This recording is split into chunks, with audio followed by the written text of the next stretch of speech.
Hi everybody, Frank Dietz here. Welcome to This Monstrous Life. Today I'm going to talk about a movie that I love. I love the character. I love the original movie he was in, and the movies that followed, following this film. He's one of the classic Universal monsters and has always been my favorite. I love them all, but for some reason, the Wolfman really appealed to me. And I think probably it has to do with the fact that he wasn't a bad person. He did not like that he committed these horrible, gruesome murders when he changes into a werewolf. And you couldn't help but sympathize with him. And so I was going to talk about the original movie a little bit. The Wolfman was part of the sort of second wave of the Universal monsters. In the 1930s, you had the Frankenstein, Dracula, and the Edgar Allan Poe films like The Raven and the Black Cat with Boris and Bela Lugosi. The three Frankenstein films. And the 1940s set off this sort of second wave, starting pretty much with The Wolfman in 1941. The Wolfman was directed by George Wagner. It was written by Kurt Siodmak. And it's very interesting because supposedly, originally they weren't going to show the werewolf. George Wagner had this idea that perhaps we weren't sure if it was all happening in Lawrence Talbot's head, Lawrence Talbot being played by Lon Chaney Jr., or not. But I guess the studio felt like they needed a new monster, a real monster that they could promote. And so Jack Pierce was once again brought on board, the master monster maker of the time, who created the makeups for the Frankenstein monster and the mummy. And he created wonderful, wonderful makeup for Lon Chaney Jr. It's a character that I have drawn so many times in my artistic career.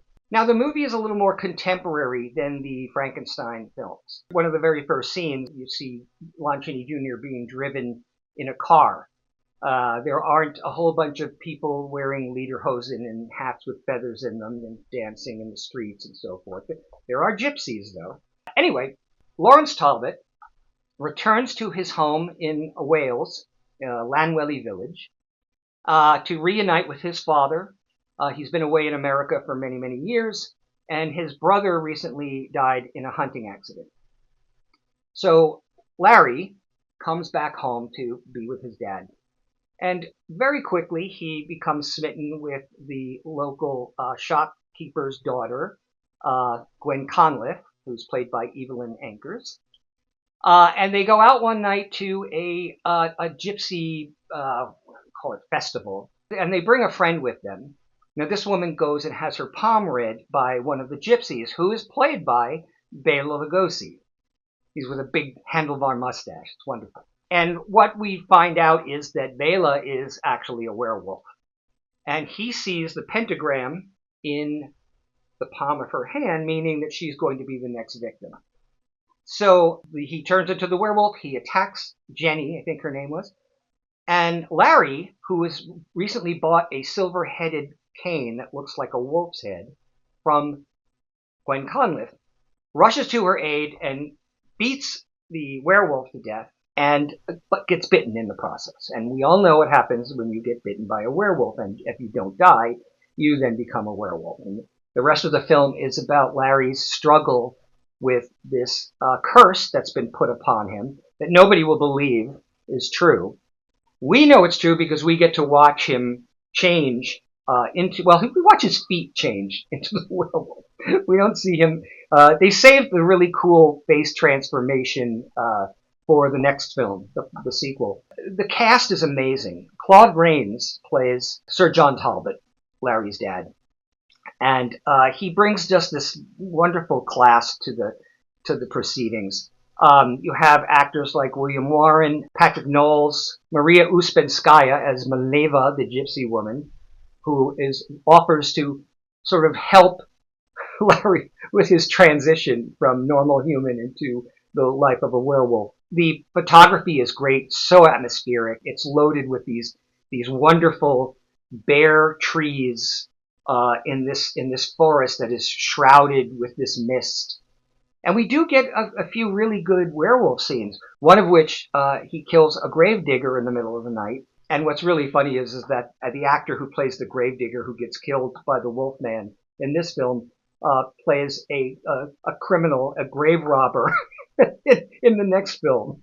Back then, if you were on contract with the studio, you just played whatever part they gave you, even if your character died in the last film. But there's a great score. Hans Salter delivering as usual a terrific score with some themes for the Wolfman, and then utilized, throughout the sequels that followed. But I'm very impressed, honestly, with Lon Chaney Jr.'s acting in this film. I think he's very, very good.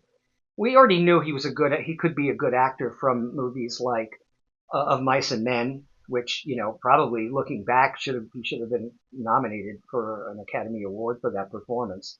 He was also very good as Dynamo Dan, the Electric Man, in Man-Made Monster, which came out the same year as the Wolfman, but I think earlier. And Chaney just brought this great suffering to the character that really made you feel sorry for him. He went to save a woman's life, and now will pay for it for eternity, because as we find out in the next film, a werewolf cannot be killed, at least not by ordinary means. I still will watch this movie as often as possible.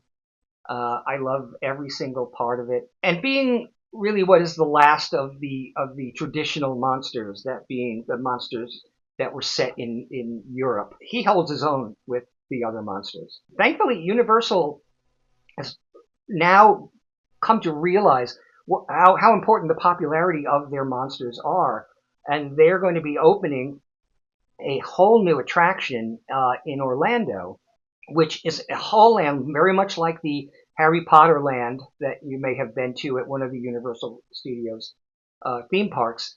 A whole land dedicated to the classic monsters. So Frankenstein's monster, the Bride of Frankenstein, Dracula, the Invisible Man, the Mummy, and the Wolfman. Oh, and the Creature, too.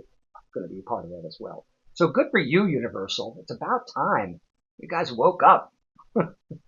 If you haven't seen the Wolfman in a while, go check it out. It's almost like the Merchant Ivory Universal monster movie. It's very classy and cool. And remember, even a man who is pure in heart and says his prayers by night may become a wolf when the wolfbane blooms and the autumn moon is bright. If you enjoyed this little video, please like and please subscribe. That way I can keep this channel going, which I hope you're having fun with. So, until then, break out.